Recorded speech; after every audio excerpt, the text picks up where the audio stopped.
Today I'm going to show you a great strategy using Trading Strategy Guide's Forex Power Indicator. Plus we're looking at a big trade setup on Netflix. No, we're not watching Netflix, we're watching the Netflix chart. Don't miss it.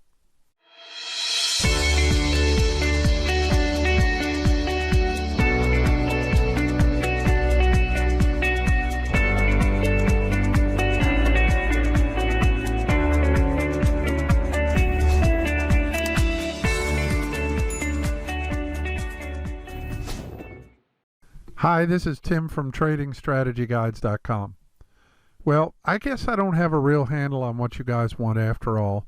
Even if I combine the likes and comments from Monday and Wednesday's videos, there aren't enough to do the question and answer session for now. I need you guys to comment about what you want to see from this channel, so let me know, okay? Today's trade pick is a big Netflix continuation triangle. We'll take a look at that shortly. And we have the usual plethora of updates on open trades and such. Today is Friday. I hope everyone has a big weekend planned. Let's get to this. Remember to click the subscribe button and hit the bell so you won't miss any of these great trade picks. Let's take a look at all these charts. I've switched the US dollar Mexican chart to a daily to follow the stops now that we've hit our first target. As you can see, the PSAR has not popped up to the bearish side just yet. As soon as we see a new low down here, the PSAR will move up here and we can start using it to trail our stops. Since the Euro Swissy popped up here a few days ago, the PSAR is just kind of hanging right in here, as you can see. I've got another pip locked in since Wednesday. So our current stop is 107.38 to lock in 157 pips. Looks like it could be attacking the low right here. So we may get some more out of this one. So gold is lumbering upwards right here. It's retraced a whole bunch of this wick. You may remember on Wednesday this was a wick from here on up. And hopefully we'll get a nice bullish close on this weekly candle. Somebody slap me the next time I talk about using weekly targets. They are so slow. As I think I mentioned in Wednesday's video, I've switched Bitcoin to a daily chart to trail the stops. I like that much better. Move the stop up here to 82.9261 to lock in 111.80 on this. Remember, Bitcoin moves all weekend, so keep an eye on it. Well, the euro, Japanese yen hit our target yesterday. Just barely right there. Close enough is close enough though, right? I took half off for profit, moved the stop to break even right here at 120.47-ish on the remainder. Now we're going to wait for the parabolic SAR to get down here below the break-even point so we can start trailing our stops on this one like we're doing on that Euro Swissy. Earlier this bar was above 37. It's pulling back a little bit right now. Keep an eye on this. This could trigger today. This is the Dish Network trade. Take a look at it just ahead of the close to see if you want to get long on this trade. Forgive me, but I failed to mention my Roku entry on Wednesday's video. I'm short on this close right here below the triangle. My entry 126.21, stop loss 136.01, first target 119.68. Today it's moving really nicely down there. Remember, if we get a candle close up in the triangle before it actually hits our first target, then we'll take the loss on it right then. I do really like the fact that this thing retested that triangle right there a couple of days ago and dropped. I think we've got a really nice setup here. Eyes on this Planet Fitness setup from a couple of Fridays ago. It's starting to attack the top of the range right here. Watch for this weekly candle close above 82 to buy this. And never let it be said that Tim ignores his mistakes. Also, never let it be said that Tim doesn't talk about himself in the third person. Anyway, here are a couple of setups that I showed you and then totally missed myself.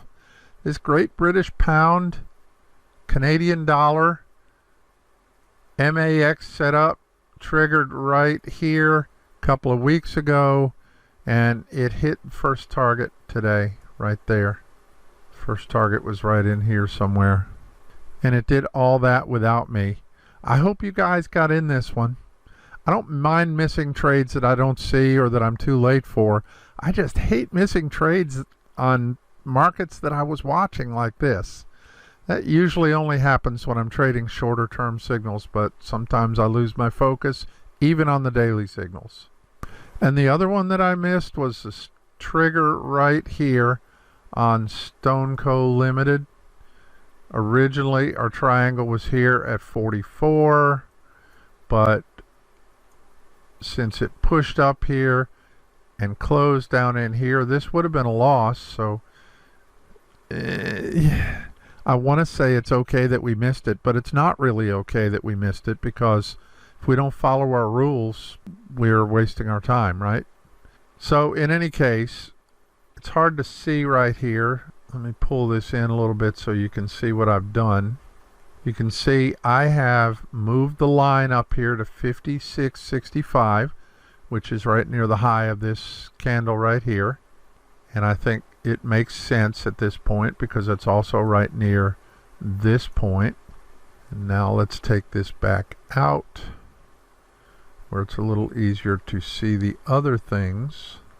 You can see that the volume is still declining here, and the volatility, with the exception of this little hiccup right here, is still declining as well.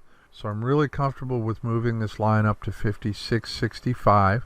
So we're looking for a daily candle close above 56.65 to get long on this again. And of course I missed the first one, but we're not going to miss this one, right? All the usual entry rules apply here. If you don't know what they are, hang around for today's trade setup and I'll be explaining all the rules at that time.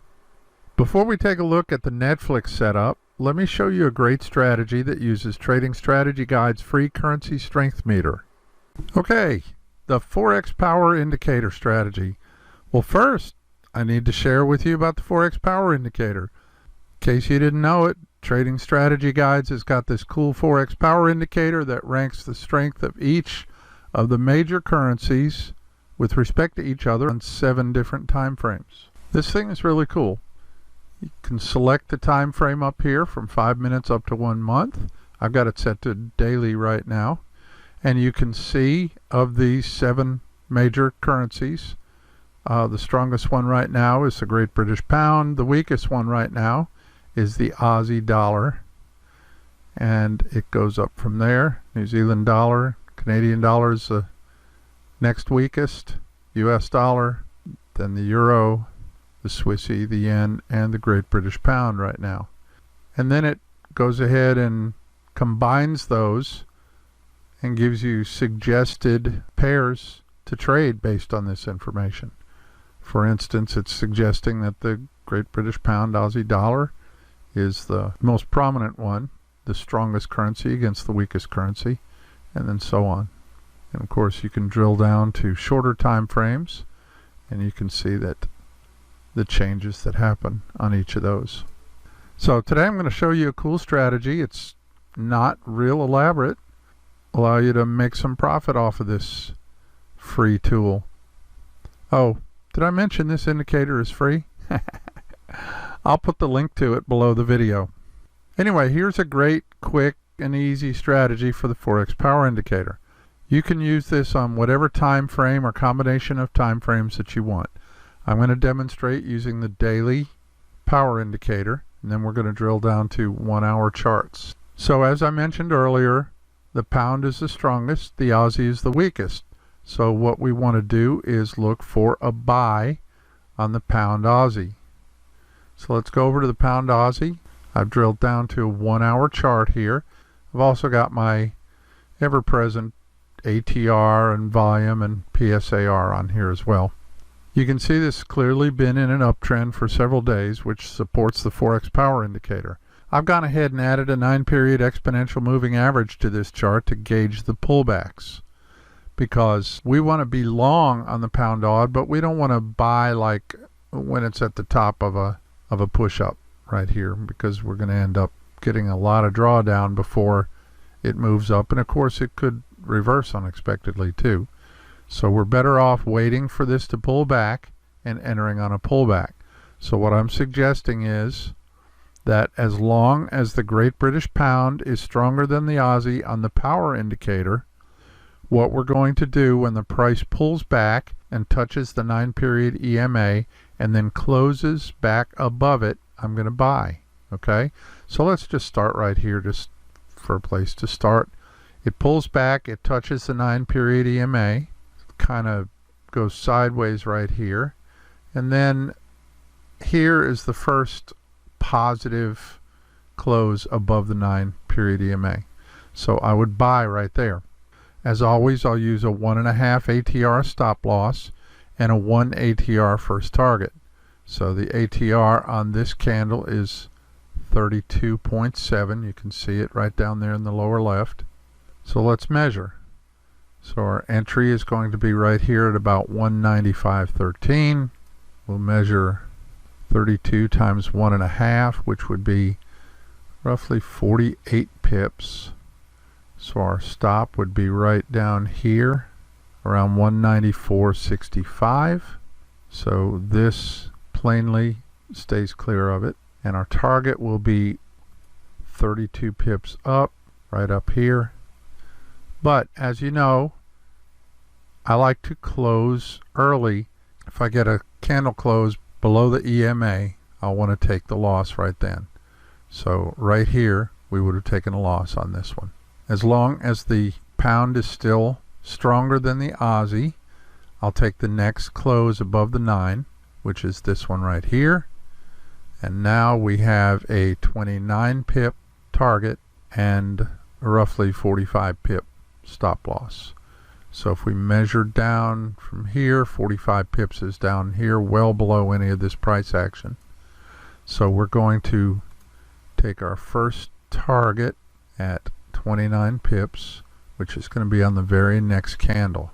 So we'll close half at that point, and then we'll follow the stops with the PSAR as we go. So we would currently on this trade be up about 200 pips, because it would have never come back and hit our trailing stop.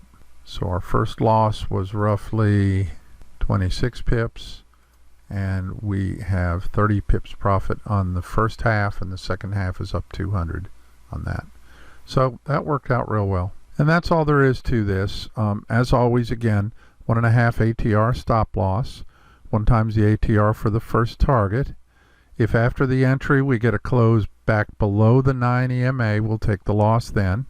Close half the trade when it hits the first target, and then use the parabolic SAR to follow stops on the second half of the trade. And that's all there is to the strategy. It's very simple, easy to implement, and you can use your own trade management if you prefer. Trading Strategy Guides has made available a free ebook with additional strategies that use the strength of the major currencies relative to each other. It goes into quite a bit of depth about relative currency strength and ways to capitalize on it to be profitable. I'm going to include a link to that below as well, so you guys can get a copy of that PDF if you like. I just find the concept of relative currency strength pretty fascinating, and I think you'll find all sorts of strategies that can benefit from it. Okay, let's take a look at the Netflix setup now. I got to tell you guys, I can't take credit for today's trade setup. I got it from last Wednesday's Finance and Marketing newsletter. You guys should take a minute and check this thing out. It comes out on Wednesdays at 9 a.m. New York time, and it's just chock full of great stuff. I look forward to it every week. I'll link it below this video so you guys can see it. Netflix has a great big weekly continuation triangle right here that dates back to 2018, and the price is currently attacking the top of the triangle. Typically, we expect a continuation triangle to continue the incoming trend, hence the name. And as usual, I like to see the volume and volatility decline during the course of these patterns. It suggests that everyone is standing aside and waiting for it to break so they can jump in on the move. Okay, here's the trade plan. We will buy a weekly candle close above the triangle, or we will sell a weekly candle close below the triangle. On the breaking candle, to enter a full-size position, I want to see this volume bar reach up high enough for this volume average. If it doesn't quite reach the average, but does reach at least 75% of the average, I'll open a half-size position to reduce risk. You can calculate that percentage by taking the volume number here, dividing it by the volume average, and you should get 0.75. If you don't get 0.75, stand aside on the trade. The stop loss will be 1.5 times the daily ATR, and the first target will be 1 times the daily ATR. Remember, I told you to slap me if I tried to use weekly targets and stops on these trades, right? So what that means is that, let's say this thing breaks to the upside and we get a candle close right there. That will be our entry point. We will buy right there. Next thing we will do, we will switch to the daily chart at this point, and we will look down here at the ATR. The daily ATR right now is 9.81. Whatever the daily ATR is on that particular day, multiply that by 1.5. I'm going to switch back to the weekly chart for right now so my drawings are all in the right place. Multiply that daily ATR by 1.5 and measure 1.5 ATRs below the entry, and that'll be your stop loss. Measure 1 ATR above the entry, and that will be your first target. And of course it'll be the opposite if it explodes to the downside. Remember to use the daily ATR for your target and your stop loss. If after entering your trade a weekly candle closes back inside the triangle, then we'll take the loss right then and not wait for it to hit the stop loss. Our intention is that a breakout of the triangle should be explosive and hit our target fairly quickly. If the momentum goes away, we want to shut that trade down without taking a full stop if possible. When the price hits our first target, we will close half the position for profit and set the stop loss to break even on the remainder. We will then follow stops as price moves in our direction until the market takes us out. Now, these two rules are the very definition of cutting your losses and letting your winners run. Typically, I do this using 2 positions. The first position has a stop loss and a take profit, and that position will close automatically when the first target is hit. The second position will only have a stop loss, and that's the position that will be allowed to run. When the first target is hit, we will have to manually move our stop loss up to break even on the second position. I will only risk about 2% of my account on each trade. And that's the new setup on Netflix. Remember, my intent here is to tell you how I manage these trades. If you've already got a good trade management plan, use it. Things that work for me may not work for you. You have to understand your own mind to find the best strategies for your trading. And that's my intent for the trading maxims, to help me control my emotional impulses and keep me on the straight and narrow path. A maxim is a general truth, fundamental principle, rule of conduct, or a proverbial saying. The purpose of my maxims is to motivate me to discipline in trading as well as other areas of my life. I suggest you start your own list of maxims, things that you can say to yourself while trading or doing life to make sure you always do the right thing. Feel free to borrow from my list.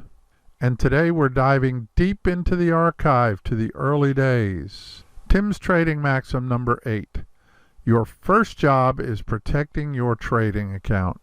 Guys, I learned this one the hard way by blowing out my trading account not once, but 3 times. Thankfully, as a software engineer, I had the resources to replenish my account. But had that not been the case, I just would have been out of luck. The point is, what happens if you go all in and your trade doesn't work out? Then what you gonna do? We posted an anonymous poll asking you guys how much you risk per trade, and this was the result.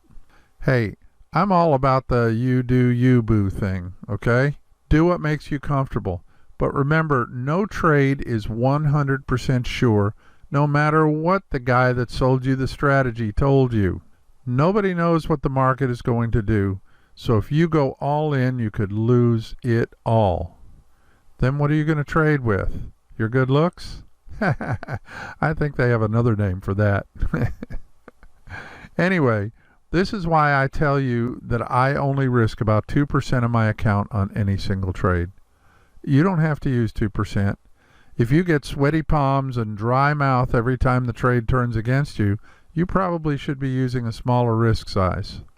A lot of folks are using 3 to 5% and even 5 to 10%. That's okay too. They may suffer much larger drawdowns, but the point is they are limiting the amount of risk on each trade.